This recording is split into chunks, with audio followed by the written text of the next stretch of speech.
పుట్టిన బిడ్డ హాయిగా ఉంటుంది అనుకుంటాం సహజంగా. కానీ కష్టాల్లో పుట్టింది వైఎస్ఆర్సీపీ పార్టీ. జగన్మోహన్ రెడ్డి గారి రెక్కల కష్టం వైఎస్ఆర్సీపీ పార్టీలోని ప్రతి నాయకుడు కార్యకర్త చెమటోడ్చి అనేక కష్టాలు 2010 నుంచి 19 దాకా 9 సంవత్సరాలు కేసులు లెక్కజేయలా, అనేక దౌర్జన్యాలు లెక్కజేయలా పోరాడి అధికారంలోకి 2019లో జగన్మోహన్ రెడ్డి గారిని ముఖ్యమంత్రి చేసుకున్నారు. చూసాం అనేక అభివృద్ధి కార్యక్రమాలు ఈ రాష్ట్రంలో, సంక్షేమం కానీ అభివృద్ధి కానీ లేదు. పల్నాడు ప్రాంతంలో లేదు, గురజాల నియోజకవర్గంలో గతంలో ఎన్నడూ జరగనటువంటి కార్యక్రమాలు ఈరోజు ఈ ప్రాంతంలో ఈ రాష్ట్రంలో జరిగినాయి. సంక్షేమం నా భూతే నా భవిష్యత్ అన్నట్టు ఈరోజు ఆ రోజు రాష్ట్రంలో చూసాం. లేదు అభివృద్ధి, గురజాల నియోజకవర్గంలో 2 మున్సిపాలిటీలు, గురజాల దాచేపల్లి పట్టణాలు.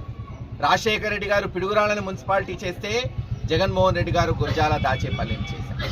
కనీసం సరైన ఇంజనీరింగ్ కాలేజ్ లేని గురజాల నియోజకవర్గానికి మెడికల్ కాలేజ్ తీసుకొచ్చాం. ఆ రోజు రాజశేఖర రెడ్డి గారు అద్దంకి నార్కెట్పల్లి హైవే తీసుకొచ్చి ఈ ప్రాంతాన్ని అభివృద్ధి చేస్తే జగన్మోహన్ రెడ్డి గారి నాయకత్వంలో దాచేపల్లి నుంచి మాచర్ల వరకు జాతీయ రహదారి, కొండమూడు నుంచి మళ్ళీ మీకు గుంటూరు వరకు మరి జాతీయ రహదారి తీసుకొచ్చాం. ఇలాగ అనేక అభివృద్ధి కార్యక్రమాలు, పిడుగురాళ్ల బైపాస్ రోడ్డు కావచ్చు, తాగునీటి పథకం పిడుగురాళ్ల, గురజాల, దాచేపల్లికి గ్రామాలన్నిటికీ జల్ జీవన్ మిషన్ ద్వారా నిధులు తీసుకొచ్చాం. ఇలా అనేక అభివృద్ధి కార్యక్రమాలు.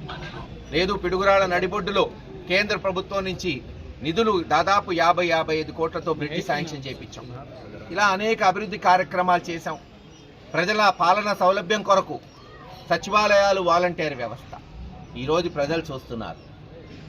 ఎస్, ఓడిపోవటం గెలవటం అనేది ప్రజాస్వామ్యంలో సర్వసాధారణం. అత్యంత అభివృద్ధి చేసిన నాయకుడు, అత్యంత మంచి చేసిన నాయకుడు కూడా కొన్నిసార్లు ఓటమి తప్పదు. ఇది గతంలో జరిగింది, నిన్న జరిగింది. చంద్రబాబు నాయుడు గారు జగన్ గారి కన్నా ఎక్కువ డబ్బులు ఇస్తా అన్నాడు, ఎక్కువ సంక్షేమం చూపెడతా అమలన్నాడు. ఈరోజు ప్రజలు సరే ఆశపడి ఉండొచ్చు, మానవ నైజం ఆశపడటం. ఏమోలే జగన్మోహన్ రెడ్డి గారి కన్నా ఎక్కువ ఇస్తానంటున్నాడు, అవకాశం ఇద్దాం, ఈ గతంలో మోసం చేయడు, ఈసారన్నా జగన్మోహన్ రెడ్డి గారిని చూసి మాట మీద నిలబడతాడేమో అనుకొని ఓటేశారు. ఈరోజు అయ్యా అనుభవిస్తున్నామే, పాలిచ్చే ఆవుని వదిలేసి ఎగిరితన్నే అంబోతు లాంటి ప్రభుత్వాన్ని తెచ్చుకున్నామే అని ఈరోజు బాధపడుతున్నారు ఆంధ్ర రాష్ట్ర ప్రజలు. సూపర్ 6 ఎటుపోయిందో తెలియదు, అభివృద్ధి ఏమవుతుందో తెలియదు. దోచుకోవటం, దోచుకున్నది దాచుకోవటం అనే పరమార్థంగా ఈరోజు ఈ ప్రభుత్వం సాగుతుంది. ఇంత భ్రష్టు పట్టిన ప్రభుత్వం, కొత్తగా వచ్చిన ప్రభుత్వం 9 నెలల్లో బహుశా ఇంత భ్రష్టు పట్టడం ఆంధ్ర రాష్ట్ర చరిత్రలో గతంలో చూడలేదు, బహుశా వర్తమానంలో చూడకూడదని మనం కోరుకోవాలి. ఏది ఏమైనా ఈరోజు అనేక అక్రమాలు, మరీ ముఖ్యంగా గురజాల నియోజకవర్గంలో వైఎస్ఆర్సీపీ నాయకులు, కార్యకర్తల మీద జరుగుతున్నాయి. కొంతమంది సీఐలు అదే పని కట్టుకొని తీసుకెళ్లటం, విచక్షణారహితంగా ఇల్లీగల్గా వాళ్ళని కొట్టడం, కేసులు పెట్టడం జరుగుతుంది. గతంలాగా ఈసారి జగన్మోహన్ రెడ్డి గారి పాలన ఉండదు. రేపు 2024 నుంచి గుర్తుపెట్టుకోండి. మీరు మా కార్యకర్తల, నాయకుల అభిమానం మీద కొడుతున్నారు, రేపు మీ కడుపు మీద కొట్టే రోజు వస్తుంది, గుర్తుపెట్టుకోండి. చేయండి, మీ డ్యూటీలు మీరు చేయండి. లేదు మీ డబ్బుల కొరకు తెలుగుదేశం వాళ్ళ కాళ్ళు పట్టుకుంటారా, పట్టుకోండి, మాకు అభ్యంతరంలా.